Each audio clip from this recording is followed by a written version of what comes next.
Brankovina je naseljeno mesto grada Valjeva u Kolubarskom okrugu.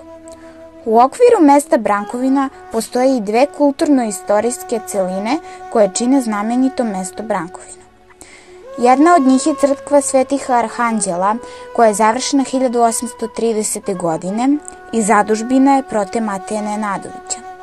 Crkva je dobro očuvana, a pri njoj se čuva i dragocena crkvena riznica u vidu muzejske zbirke koji čine crkveni predmeti, bogoslužbene knjige i dokumenta iz 18. i 19. veka. U blizini crkve se nalaze i oko 20 nadgrobnih spomenika iz 19. veka. Tu su sahranjeni mnogi članovi porodice Nenadović, ali i poznatije ličnosti nekih drugih porodica iz Brankovina. Prva državna škola sazidana je u Brankovini i izgleda kao malo veća seoska kuća. Danas je u ovoj zgradi postavljena muzejska izložba posvećena razvoju školstva i privrede u to vreme.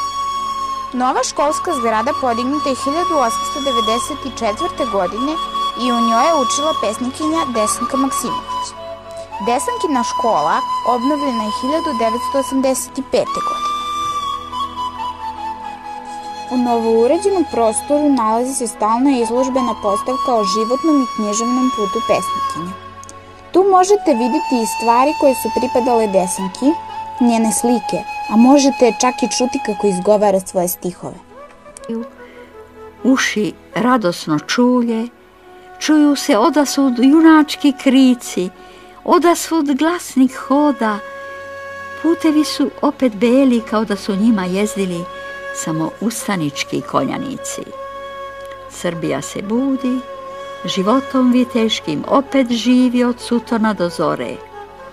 Svi koji su za smrt njenu bili krivi, koji nisu pali na njenom pragu, postaju opet ljudi, spiraju sa imena ljagu.